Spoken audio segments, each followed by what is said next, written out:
अस्सलाम वालेकुम स्टूडेंट्स, हम यूरिनरी सिस्टम ऑफ मैन पढ़ रहे थे।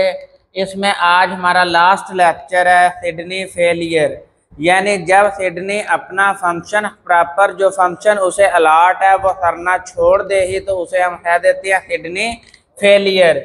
Decline kidney function particularly efficiency of filtering process.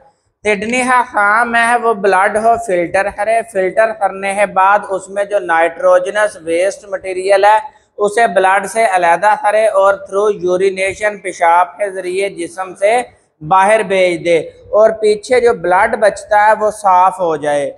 तो जब किडनी फेलियर होना शुरू हो जाता है यानी टिश्यूज डैमेज होते हैं और टिश्यू इतने डैमेज होते हैं तो ये आहिस्ता आहिस्ता जो है वो किडनी अपना फंक्शन जो है वो छोड़ दे, अपना फंक्शन परफॉर्म करना छोड़ दे तो उसे हम बोलते हैं किडनी फेलियर।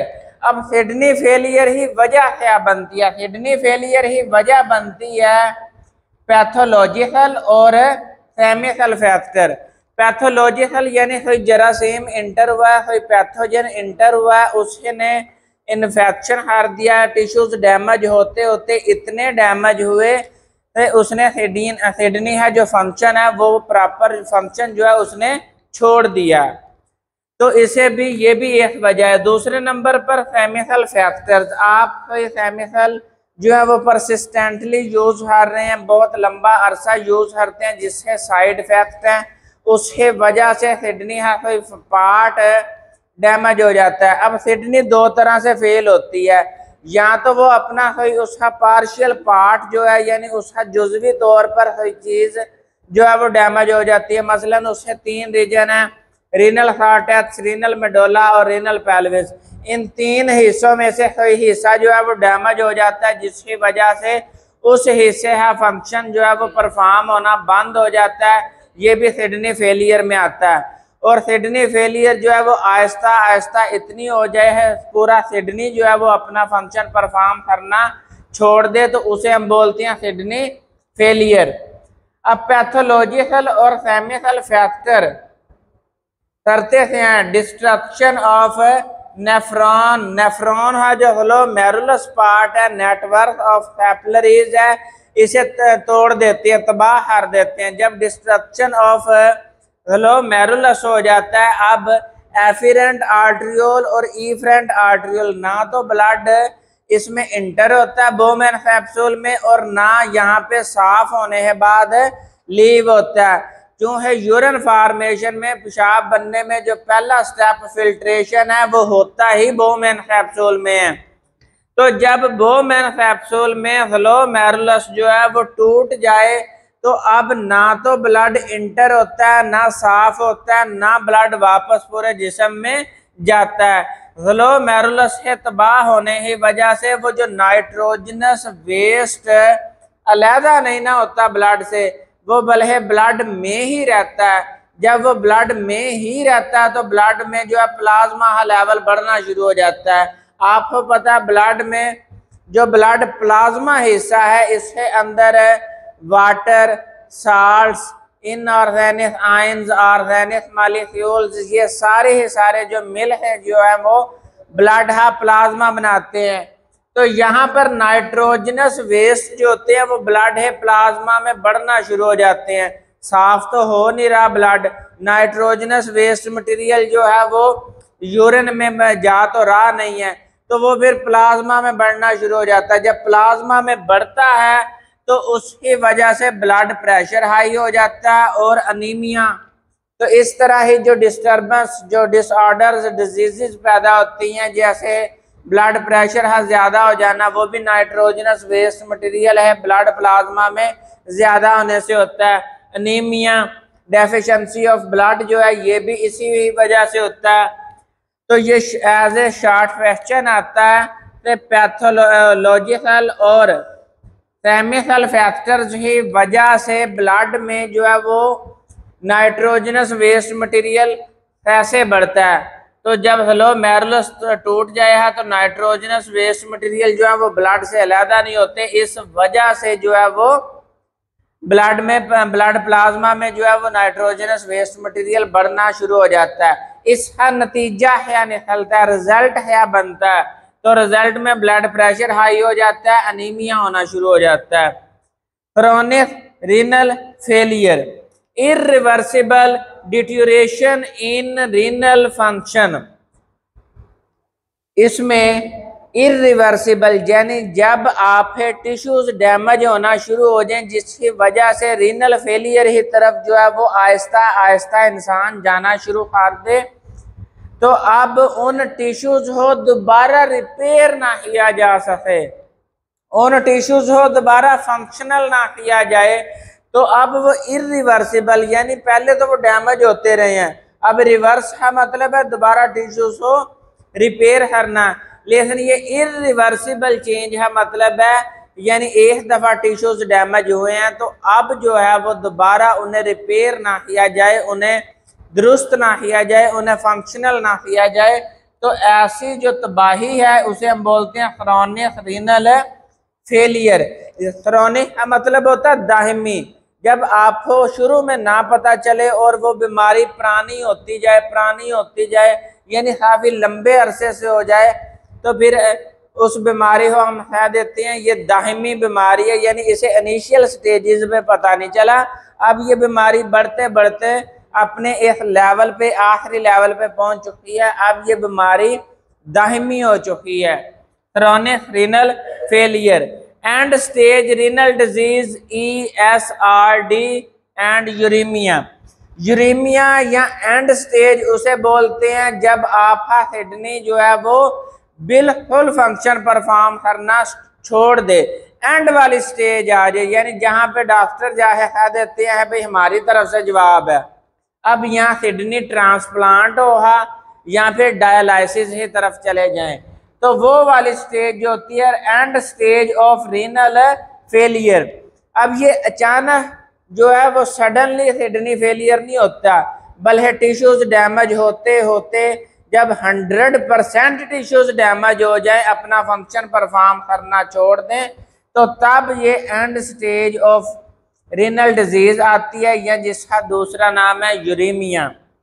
तो ये फैटल अनलेस आर्टिफिशियल फिल्टरिंग, तो इस लेवल पे जाके आपको आर्टिफिशियल तौर पर, मसनूई तौर पर जो है वो ब्लड ही सफाई करवानी पड़ती है। जितनी देर आप मसनूई तरह से ब्लड जो है वो साफ करवाते रहे, उतनी देर जो है आपका मरीज बचा रहेगा। लेकिन जब आप आर्टिफिशियल फिल्टरिंग छोड़ दें हैं, यानी मसनूई तरीके से जो ब्लड की सफाई है वो छोड़ दें हैं, तो उस लेवल पे जाके ये जो है वो जानलेवा साबित होती है। Causes of chronic renal failure, ये शॉर्ट क्वेश्चन है। इसके अलावा डिफाइन यूरेमिया, ये भी शॉर्ट क्वेश्चन है। तो causes of chronic renal failure में पहली वजह जो बनती है वो है बैक्टीरियल इन्फेक्शन। बैक्टीरिया ने इन्फेक्शन काज किया और फिर बैक्टीरिया अपना नंबर बढ़ाता रहा और इतने टिश्यूज को डैमेज कर दिया है, किडनी ने अपना फंक्शन परफॉर्म करना छोड़ दिया। अब ये with the passage of time होता है, जैसे जैसे टाइम गुजरता है ये बीमारी पुरानी से पुरानी होती जाती है, इन्फेक्शन बढ़ता जाता है। शुरू वाले लेवल पे तो आप एंटीबायोटिक इस्तेमाल करें और जो टिश्यूज डैमेज हैं उन्हें रिपेयर कर लें, या बैक्टीरिया ही जो ग्रोथ है, जो मल्टीप्लिकेशन है, उसे स्टॉप करवाएं, उसे स्टॉप करें और जो टिश्यूज हैं वो बच जाए। लेकिन जब बैक्टीरियल इन्फेक्शन इतना ज़्यादा हुआ तो बाद में फिर इतने टिश्यूज डैमेज हो जाते हैं, नुकसान इतना हो जाता है, दोबारा किडनी जो है वो फंक्शनल नहीं होती। नंबर 2 पे जो इसकी वजह है वो है नेफ्राइटिस। नेफ्राइटिस का मतलब होता है inflammation of glomeruli. Bowman capsule है, अंदर ब्लड वेसल्स है, जाल है, उसका नाम है ग्लोमेरुलस। इसी वजह से वो ग्लोमेरुलस जो है उसकी जो वाल्स हैं वो उनमें सूजन आ जाती है। सूजन आने से और वो सूजन जो है वो लंबा अरसा चले, आप इलाज ना करवाएं, जिसकी वजह से जो है वो किडनी फेलियर का चांस बढ़ता है। Damage due to high blood pressure, आपका ब्लड प्रेशर जो है वो ज़रूरत से ज़्यादा है तो उस ब्लड प्रेशर की वजह से एफिरेंट आर्टरियोल या इफरेंट आर्टरियोल जो है वो डैमेज हो जाती हैं। किडनी आहिस्ता आहिस्ता अपना फंक्शन परफॉर्म करना छोड़ दे ही। तो है मेन काम ही किडनी है फिल्ट्रेशन है। फिल्ट्रेशन बोमेन कैप्सूल में होती है।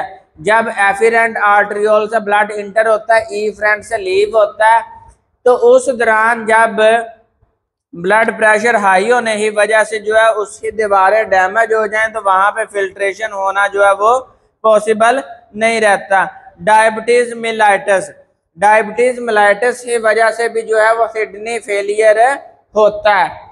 Causes of acute renal failure, acute है मतलब होता है यानी अभी इनिशियल स्टेजेस पे है, यानी अभी एंड स्टेज नहीं आई, अभी बीमारी पुरानी नहीं हुई, अभी वो शुरू हुई है, तो आपने इनिशियल स्टेज पे ही हैमरेज ड्यू टू ट्रॉमा, किसी सदमे की वजह से आपको हैमरेज हो जाता है, आपका वो हिस्सा जो है वो काम करना छोड़ देता है। अब वो हिस्सा यहाँ पे किडनी है।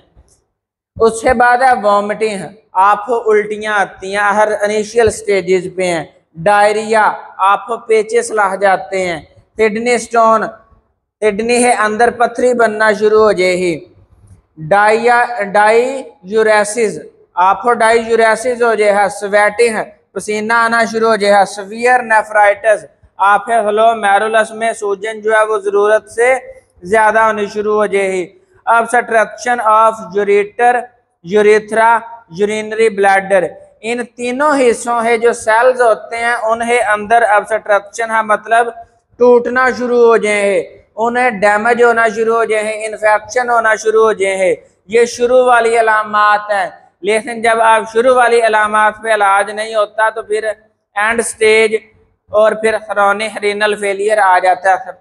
एक्यूट है बाद क्रोनिक लेवल आ जाता है, क्रोनिक लेवल है बाद फिर यूरेमिया यानी एंड स्टेज आ जाती है। अब इसका ट्रीटमेंट क्या है, इसका इलाज क्या है? आपका किडनी जो है वो जो फिल्ट्रेशन है उसने छोड़ दी है और मेन मकसद ही उसका फिल्ट्रेशन था, ब्लड से फासद मादों को अलहदा हर है पेशाब के जरिए जिस्म से अलहदा करवाना। तो इसके लिए डायलाइसिस करवाया जाता है। डायलाइसिस जो है ये वो तरीका है जिसमें मसनूई तौर पर ब्लड की सफाई की जाती है। तो इसका मैकेनिज्म है filter toxin from blood by artificial method, मसनूई तरीके से ब्लड ही सफाई करना, ब्लड के अंदर जो टॉक्सिन जहरीले मादे हैं उन्हें जो है वो ब्लड से अलहदा करना जो है मसनूई तरीके से, उसे हम बोलते हैं डायलाइसिस। अब ये जो डायलाइसिस होता है, जब भी आप कोई आर्टिफिशियल मशीनरी बनाते हैं तो आप उसका आइडिया नेचर से ही लेते हैं। यानी जिस तरह किडनी जो है उसमें ब्लड इंटर होता है, फिल्टर होता है, लीव हार जाता है और वो जो ब्लड साफ हो जाता है, ब्लड साफ हो जिस्म हो चला जाता है, वो जो फिल्टरेशन पीछे बचता है, फिल्ट्रेट बचता है, उसे आप यूरिन है बना देते हैं। सिमिलरली उसी प्रिंसिपल हो मद्देनजर रखते हुए, उसी किडनी के असूल हो मद्देनजर रखते हुए हमने आर्टिफिशियल मशीन बनाई जिसका नाम है डायलाइजर। जो इंस्ट्रूमेंट इसमें इस्तेमाल होता है उसका नाम है डायलाइजर। लेकिन ये जो हमने आर्टिफिशियल मसनूई मशीन बनाई है जिसके जरिए से ब्लड की सफाई होती है, जिसका आइडिया हमने नेचर से लिया, किडनी से लिया, ये इतना एफिशिएंट नहीं हुआ। नेचर है बनाए हुए सिस्टम में और आर्टिफिशियल सिस्टम में जो है वो काफ़ी सारा फर्क होता है। नेचर जो है वो 100% एक्यूरेट सिस्टम बनाती है, जो हम आर्टिफिशियल बनाते हैं उसमें फ्लॉज या फिर उसमें बेहतरी की गुंजाइश होती है। तो ये नॉट एफिशिएंट मेथड है। डायलाइसिस ही दो टाइप से, दो इकसाम है, हीमोडायलाइसिस और पेरिटोनियल डायलाइसिस। अब हीमोडायलाइसिस में वेस्ट मटेरियल और वाटर हो रिमूव करवाया जाता है थ्रू एक्सटर्नल फिल्ट्रेशन। यानी एक्सटर्नल फिल्ट्रेशन, आप जिस्म से ब्लड हो बाहर निकाल लें, उसकी सफाई करें, दोबारा जिस्म में इंटर करवा दें। यानी ब्लड ही जो फिल्ट्रेशन है वो जिस्म से बाहर हो ही, जिस्म से बाहर हो ही ब्लड ही सफाई करवाने के बाद आप दोबारा जिस्म में इंटर करवा दें। एक्सटर्नल फिल्ट्रेशन वजह से जो हम ब्लड में से वेस्ट और वाटर को रिमूव करवाते हैं उसका नाम है हीमोडायलिसिस। इसमें जो आला इस्तेमाल होता है, जो इंस्ट्रूमेंट यूज होता है, उसका नाम है डायालाइजर। अब ये जो डायालाइजर ही दीवारें होती हैं वो सेमी परमिएबल होती हैं। जिस तरह ये आइडिया हमने ग्लोमेरुलस से लिया। ग्लोमेरुलस में जो जाल है ब्लड वेसल है वो सेमी परमिएबल होता है। जब एफिरेंट आर्ट्रियोल से हाई ब्लड प्रेशर से ब्लड आता है तो वो जैसे ही टकराता है तो सुराखों में से जो छोटे मॉलिक्यूल होते हैं वो पास आउट हो जाते हैं, वो फिल्ट्रेट बन जाते हैं। ये आइडिया उसी से लिया। डायलाइजर ही जो वॉल होती है वो सेमी परमिएबल मेम्ब्रेन होती है। अब इसका मेथड है, आप एक मरीज ही आर्टरी में एक ट्यूब इंसर्ट करें। आपने ये ज्यादातर बाजू पे ये मेथड अप्लाई होता है। आप बाजू के जरिए से ये मेथड किया जाता है। आर्टरी लें, आर्टरी है अंदर एक ट्यूब इंसर्ट करें, ट्यूब है जरिए से आर्टरी से अब ब्लड जाए है उस ट्यूब में। अब ये ट्यूब जो है ये बाहर आए ही, बाहर डायलाइजर मशीन पड़ी हुई है। डायलाइजर में वो ट्यूब ऐसे चलती हैं, ऐसे। अब उन्हें दरमियान में डायलाइजर फ्लूइड पड़ा हुआ है। जब ये ब्लड ऐसे मूव होता है तो डायलाइजर में जो डायलाइजर फ्लूइड होता है वो उसकी डायरेक्शन और होती है, ब्लड ही मूवमेंट ही डायरेक्शन उसके ऑपोजिट होती है। ये आइडिया हमने कहाँ से लिया? जहां से नेचर ने हमें काउंटर करंट मल्टीप्लायर का मैकेनिज्म दिया था। ये दोनों फ्लूइड ही डायरेक्शन ऑपोजिट हर दो, जो फासद मादे हैं उन्हीं डिफ्यूजन का रेट बढ़ जाए है। ये हमने वहां से लिया। तो कैथेटर उस ट्यूब का नाम है इंसर्ट इनटू आर्म। आपने बाजू में आर्टरी में ये कैथेटर जो है इंसर्ट करवा दी, डाल दी, वहां पे ब्लड सर्कुलेट करे है। अब वो आर्म से आर्टरी से ब्लड जो है वो इस कैथेटर इन ट्यूब से अंदर सर्कुलेट करे है। वहां से वेस्ट मटेरियल हो रिमूव कर लिया जाता है। जब ये सारा वेस्ट रिमूव हो जाए उन वेसल्स में, उन ट्यूब से अंदर ये वेस्ट मटेरियल जो रिमूव हो जाए तो वही वेसल जो है वो दोबारा सेकंड कैथेटर है जरिए से जो जहाँ पे वेन्स हैं, वेन्स है अंदर वो ट्यूब इंसर्ट करवा दी जाए। यानी आर्टरी से वो ब्लड आ रहा है जिसमें जहरीले मादे शामिल हैं। साफ होने के बाद जो साफ ब्लड है वो वेसल के जरिए से होता हुआ वेन्स में डाल दिया जाए। वेन जो है वो अब उस साफ ब्लड हो दिल के पास ले जाए ही, दिल जो है वो उसे ऑक्सीजनेशन के लिए भेज देता है। ऑक्सीजनेशन होने के बाद जो है वो पूरे जिस्म में दोबारा भेज दिया जाता है। अब हीमोडायलाइजर वो मशीन जो है हीमोडायलाइसिस परफॉर्म करती है। उसके कंपोनेंट कितने हैं, वो कितने अज्जा से मिलके बनी है। पहला जुज जो है, पहला पार्ट जो है वो है पंप, दूसरा है कंटेनर, तीसरा है सिलोफेन मेम्ब्रेन। अब blood move on top of the container. मिसाल के तौर पर ये कंटेनर है, इससे एक ट्यूब ऊपर से आ रही है। अब कंटेनर है ऊपर वाला सिरा जो है वो फर्स्ट कैथेटर है जिससे आर्टरी से ब्लड जिसमें से आना है। अब आर्टरी से ब्लड आ रहा है, वो उस कंटेनर है टॉप पे जो ट्यूब्स हैं उन्हें अंदर से पास होगा। तो इसका मतलब है ब्लड आया कंटेनर है ऊपर वाले सिरे से। अब कंटेनर है अंदर क्या होता है? कंटेनर है अंदर डायलाइजर फ्लूइड होता है। तो अब वहां पर blood move on top of the container. जब उस ब्लड की सफाई हो जाए तो blood transfuse bottom of machine. तो ब्लड हो दोबारा वेन्स है अंदर पहुंचाने के लिए उस कंटेनर ही टॉप से जो कैथेटर जा रही है उसके जो निचले पैंदे से जो ट्यूब जा रही है वो वेन के जरिए से इंसर्ट करवाई जाए ही। वेन के जरिए से उसे दोबारा जिस्म में उस ब्लड का बहाव जो है वो मेंटेन किया जाएगा। डायलिसेट। अब ये जो डायलिसेट है ये असल में वो डायलाइजर फ्लूइड है जो उस कंटेनर है अंदर हमने भरा हुआ है। उस कंटेनर है अंदर फ्लूइड जो हमने भरा हुआ है डायलाइसिस फ्लूइड है, नाम है डायलासेट।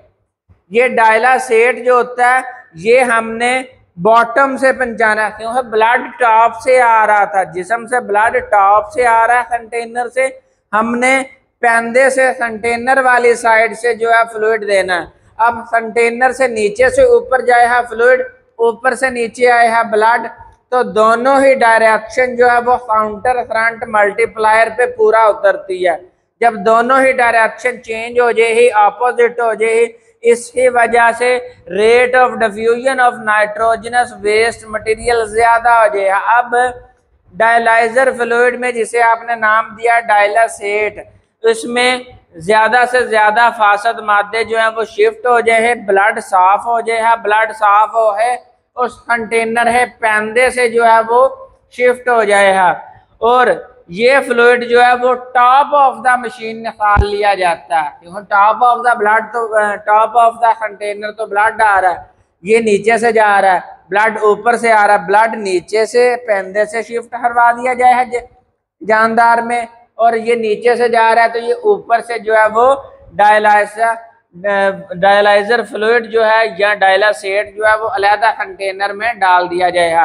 अब आप डायलाइसिस फ्लूइड में नाइट्रोजनस वेस्ट मटेरियल भी मौजूद है, तो remove on top of the machine, यानी डायलासेट जो है उसे रिमूव किया जाता है मशीन है टॉप से, क्योंकि ये बॉटम से इंटर होता है। तो इसमें मिनरल वेस्ट मटेरियल इलेक्ट्रोलाइट्स जो हैं जो डायलासेट में रिमूव करवा लिए जाते हैं। मिनरल्स वेस्ट इलेक्ट्रोलाइट्स, इलेक्ट्रोलाइट्स में आयंस आ जाते हैं, आयंस जो है वो सोल्यूशन फॉर्म में, ऐसा सोल्यूशन जिसमें आयंस हो उसे हम बोलते हैं इलेक्ट्रोलाइट्स। तो ये तीन चीजें हम जो है यानी नाइट्रोजनस वेस्ट मटेरियल जो है रिमूव करवा लिया जाता है। नंबर 2 पे आ जाता है पेरिटोनियल डायलाइसिस। अब पेरिटोनियल डायलाइसिस में पेरिटोनियम यानी ये जो आपका एब्डोमिनल कैविटी है, इस एब्डोमिनल कैविटी को सराउंड किया होता है, इसे चारों तरफ से घेरा हुआ होता है पेरिटोनियम ने। पेरिटोनियम एक नेचुरल मेम्ब्रेन है, नेचुरल मेम्ब्रेन है। अब होता क्या है इस एब्डोमिनल कैविटी में, पेरिटोनियल कैविटी में, जहां पे किडनी भी आपको याद होगा पेरिटोनियल कैविटी है अंदर ही मौजूद होती है। इस पेरिटोनियल कैविटी है अंदर आप फ्लूइड भर देते हैं, डायलासेट भर देते हैं। जब इस पेरिटोनियल कैविटी में ब्लड वेसल्स पास होती हैं, ब्लड मूव होता है, तो वो सारा फासद मादे, जहरीले मादे उस पेरिटोनियल कैविटी है अंदर जो डायलासेट हमने बाहर से इंजेक्ट करवाया है, बाहर से इंटर करवाया है, वो सारे फासद मादे उस डायलासेट में चले जाए हैं, उस पेरिटोनियल फ्लूइड में चले जाए हैं। बाद में हम वो पेरिटोनियल फ्लूइड को बाहर निकाल लेते हैं। अब यहाँ पे फिल्ट्रेशन जो करवा रही है वो पेरिटोनियम करवा रही है, नेचुरल मेम्ब्रेन है जिसने उस एब्डोमिनल कैविटी को सराउंड किया हुआ है। 2 कैथेटर इंसर्टेड इनटू बॉडी, इसमें भी आप 2 ट्यूब जो है वो जिस्म है अंदर इंसर्ट करवाते हैं, डालते हैं। अब इन ट्यूब से जरिए से आप एक ट्यूब से डायलासेट इंटर करवा रहे हैं, वो डायलाइजर फ्लूइड जो है वो आप इंटर करवा रहे हैं पेरिटोनियल कैविटी में। दूसरी कैथेटर से आप वो पेरिटोनियल कैविटी से जो है वो वापस ला रहे हैं dialysate. Blood moves in blood capillaries. अब ये मेम्ब्रेन है, इसने सराउंड किया हुआ है पेरिटोनियल कैविटी को, आपने इसके अंदर वो डायलासेट भरा हुआ है, वो फ्लूइड भरा हुआ है, डायलाइजर फ्लूइड है। अब यहाँ पे जब ब्लड वेसल में से ब्लड पास होता है तो ये जो है वो ब्लड इधर हो जा रहा है, पेरिटोनियल कैविटी है अंदर डायलाइसिस फ्लूइड भरा। अब ये यहाँ से जहरीले मादे ब्लड वेसल से निकले हैं, डायलाइजर फ्लूइड में आए हैं। बाद में आपने दूसरी कैथेटर इंसर्ट की हुई है, उसके जरिए से आप डायलाइसिस फ्लूइड जो है वो बाहर निकाल लेते हैं। इस तरह ये जो डायलासेट होता है, अब यहाँ पे काउंटर फ्रंट मल्टीप्लायर नहीं है, तो अब फिर वहां पे तो डायरेक्शन ऑपोजिट थी, रेट ऑफ डिफ्यूजन बढ़ गया, लेकिन अब पेरिटोनियल कैविटी है अंदर, ये डायलासेट तो पड़ा हुआ है, ये तो मूव ही नहीं हो रहा, सिर्फ ब्लड वेसल्स में ब्लड मूव हो रहा है। तो ये डायलासेट ऐसा होता है, ये अट्रैक्ट करता मॉलिक्यूल्स को अपनी तरफ अक्रॉस द सेल, उस मेम्ब्रेन है, उस पेरिटोनियल मेम्ब्रेन है, ये जो पेरिटोनियम मेम्ब्रेन है, जो नेचुरल मेम्ब्रेन है, इससे अक्रॉस, तो ब्लड वेसल में से वो मटेरियल पेरिटोनियम में आ जाता है, और पेरिटोनियल कैविटी से जो है वो ट्रांसफर कर दिया जाता है डायलासेट में, डायलासेट को बाहर रिमूव करवा लिया जाता है। तो ये दो टॉपिक हैं, हीमोडायलिसिस और पेरिटोनियल डायलिसिस हैं, जो जब किडनी फेलियर हो जाता है, यूरीमिया हो जाता है, उसके बाद इनिशियल जो ट्रीटमेंट है वो ये दो हैं। डायलिसिस पे मरीज को शिफ्ट किया जाता है, जब मरीज डायलिसिस हो भी बर्दाश्त ना कर पाए तो फिर डॉक्टर कह देते हैं आपके मरीज की जो एज है वो ज़रूरत से ज़्यादा यानी ज़्यादा, अब ये डायलिसिस जो पेनफुल प्रोसेस है ये उसे बर्दाश्त नहीं करेगा, आप किडनी ट्रांसप्लांट की तरफ चले जाएं। किडनी ट्रांसप्लांट जो है वो इस मसले का आखिरी हल है, लास्ट जो है वो सोल्यूशन है। इसमें डॉक्टर हजरात करते हैं surgically placing of fully functional kidney. आपका जो डिफेक्टिव किडनी है वो जिसने अपना काम करना छोड़ दिया, आप उसे सर्जिकली रिमूव करते हैं वहां से, उसकी जगह पे डोनर जो बाहर से अतिया देता है अपना किडनी जो है वो निकाल है आपको देता है, आप अपने मरीज में फिट करवा लें। उस बंदे का नाम है डोनर, आपके मरीज का नाम है रेसिपिएंट। डोनर से किडनी ली जाती है, रेसिपिएंट में फिट ही जाती है। तो डॉक्टर जो है वो surgically place of fully functional kidney, ये डेफिनेशन है किडनी ट्रांसप्लांट की। अब इसका असूल है प्रिंसिपल ऑफ किडनी ट्रांसप्लांट, इसमें डोनर जो अतिया देने वाला जो किडनी अपनी डोनेट करता है उसका, और रेसिपिएंट का किडनी जो उससे शीशा रिमूव किया जाता है, किडनी का कुछ टिश्यूज लिए जाते हैं, डोनर से भी कुछ टिश्यूज लिए जाते हैं, दोनों का क्रॉस मैच किया जाता है। तो अब वो डोनर जो है वो कोई भी हो सकता है, वो आपसे रिलेटेड बंदा भी हो सकता है, यानी आपका कोई जानने वाला फैमिली मेंबर, अनरिलेटेड जो कोई और बंदा हो, लेकिन उस बंदे के टिश्यूज आपके टिश्यूज से मैच होते हो, तो ये कंपैटिबिलिटी देखी जाती है, ये मुशाबियत देख ली जाती है, उसके बाद जो है वो किडनी ट्रांसप्लांट करवाई जाती है। नंबर 2 पे हम जो चीज़ देखते हैं वो ABO blood group system compatibility, blood group same होना चाहिए। ये ना हो तो जब आप किडनी ट्रांसप्लांट कर दें उस ब्लड के अंदर वाइट ब्लड सेल मौजूद हैं, वो वाइट ब्लड सेल इम्यूनिटी में रोल प्ले करते हैं, क़ुव्वत मुदाफ़ियत में रोल प्ले करते हैं, वो बाहर से जो किडनी आया हुआ है उसे फॉरेन मटेरियल समझ है, उसे फॉरेन इन्वेडर समझ है, उसे बाहर से हमला करने वाला जर्म समझ है, उस पर अटैक ना करें, उस पर हमला कर है, उसे डैमेज ना करें। तो इसे पहले ABO blood group system compatibility check की जाती है, और जो सबसे लास्ट जो है वो वाइट ब्लड सेल यानी ह्यूमन ल्यूकोसिस्टम एंटीजन HLA, इसकी कंपैटिबिलिटी चेक की जाती है। तो है ये जो ल्यूकोसाइट्स हैं ये वाइट ब्लड सेल हैं, और वाइट ब्लड सेल है एंटीजन जो हैं ये हमेशा लड़ते हैं, जब भी बाहर से कोई इन्वेडर आता है, हमलावर आता है, जरासीम आता है, तो वाइट ब्लड सेल जो है वो आर्मी के तौर पर उस इन्वेडर को तो मार देती है। तो उससे बचने के लिए आप पहले से ह्यूमन ल्यूकोसिस्टम एंटीजन HLA जो है वो टेस्ट करवा लेते हैं। जब ये तीनों चीज़ें मैच हो जाती हैं फिर डॉक्टर जो है वो किडनी ट्रांसप्लांट शुरू करते हैं। अब किडनी ट्रांसप्लांट हो गया, आपने वो जो डिफेक्टिव पीस था रीनल फेलियर की वजह से किडनी ने अपना फंक्शन छोड़ दिया था, उसे निकाला, उसकी जगह पे डोनर वाला प्लेस कर दिया।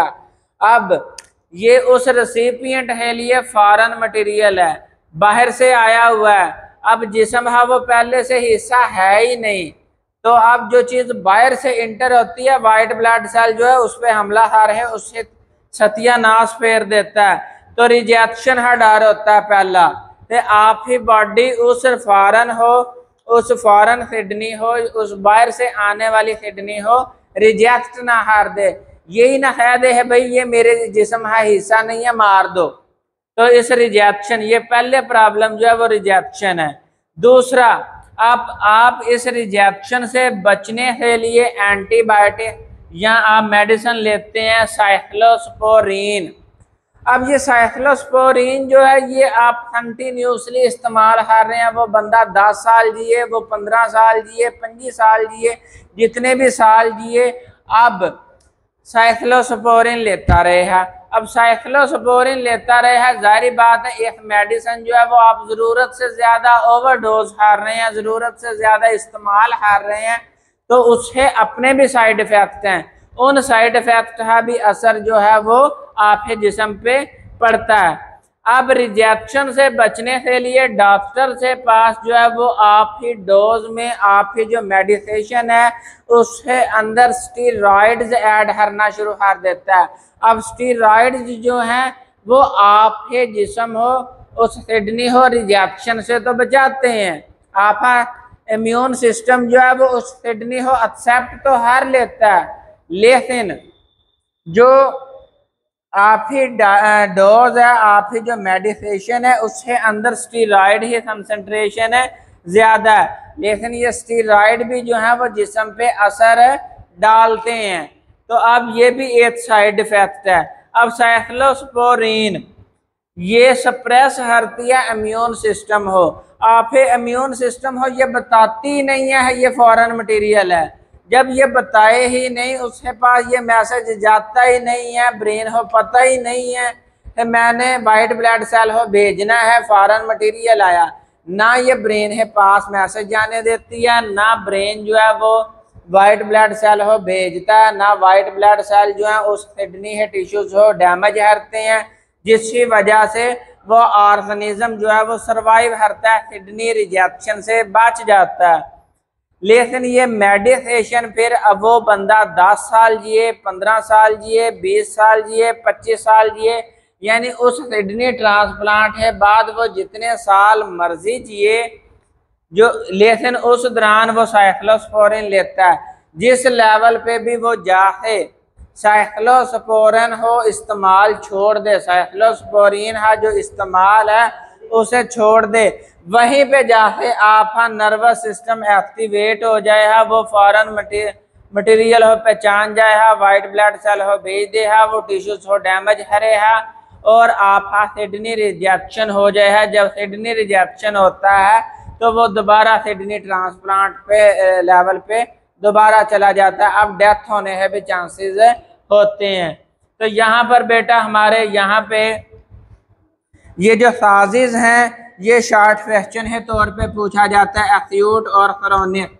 इसके अलावा यहाँ पे हीमोडायलिसिस और पेरिटोनियल डायलिसिस में शॉर्ट क्वेश्चन आता है, डिफरेंशिएट से आप हीमोडायलिसिस और पेरिटोनियल डायलिसिस हो डिस्कस करें, उसमें डिफरेंशिएट बताएं। तो इसमें ब्लड की सफाई बाहर होती है जिस्म से, इसमें ब्लड की सफाई जो है वो जिस्म है अंदर होती है। इसमें आप जो बाहर सफाई करते हैं उस जो ट्यूब्स होती हैं उनकी जो मेम्ब्रेन होती है वो सिलियोफेन मेम्ब्रेन होती है। इसमें जो मेम्ब्रेन इस्तेमाल होती है वो पेरिटोनियम मेम्ब्रेन इस्तेमाल होती है, नेचुरल मेम्ब्रेन है जिस्म है अंदर है। इसमें डायलासेट जो है वो उस मशीन के अंदर होता है, इसमें डायलासेट जो है वो जिस्म है अंदर होता है। उसमें काउंटर फ्रंट मल्टीप्लायर होता है, इसमें काउंटर फ्रंट मल्टीप्लायर नहीं होता, बल्कि इसका डायलासेट अट्रैक्ट करता है मटेरियल हो। इसके बाद ये शॉर्ट क्वेश्चन है, right A short note on kidney transplant, और प्रॉब्लम्स वाला भी शॉर्ट क्वेश्चन है, ये अक्सर पूछा जाता है। किडनी ट्रांसप्लांट से रिलेटेड जो प्रॉब्लम्स हैं वो बताएं। या साइक्लोस्पोरीन का जो इफेक्ट है वो इम्यून सिस्टम हो सप्रेस करती है, उसे ये बताने नहीं देती है, ये फॉरेन मटेरियल है। तो ये सारी चीज़ें जो हैं वो एज ए शॉर्ट क्वेश्चन पूछी जाती हैं। इसमें किडनी फेलियर जो है ये एज ए लॉन्ग क्वेश्चन भी बोर्ड है पॉइंट ऑफ व्यू से इम्पोर्टेंट है। इसमें फिर आपने साजिश ये सारी डिटेल देनी है यहाँ से लेके इतनी। तो यहाँ पर हमारा ये urinary system of man chapter 4 जो है ये क्लियर हो जाता है। इसके बाद हम नेक्स्ट वीडियो में चैप्टर नंबर 5 में नर्वस सिस्टम ऑफ मैन पढ़े हैं, एक नया सिस्टम जो पूरे जिस्म को कंट्रोल करता है, पूरे जिस्म में राबता पैदा करता है, वो नर्वस सिस्टम है। ये हम नेक्स्ट लेक्चर में स्टडी करें हैं। अगर बेटा आपको हमारे लेक्चर से जो सीरीज़ है ये समझ आ रही है तो अपने दोस्तों के साथ शेयर करें ताकि हमारी हौसला अफजाई हो और हम जो आपके इस जो सपोर्ट से हमें मोटिवेशन मिले और हम आपके लिए मज़ीद जो है वो लेक्चर जो है वो तैयार करें। उतनी देर के लिए हमारे साथ अटैच रहें। फ़ी अमानिल्लाह।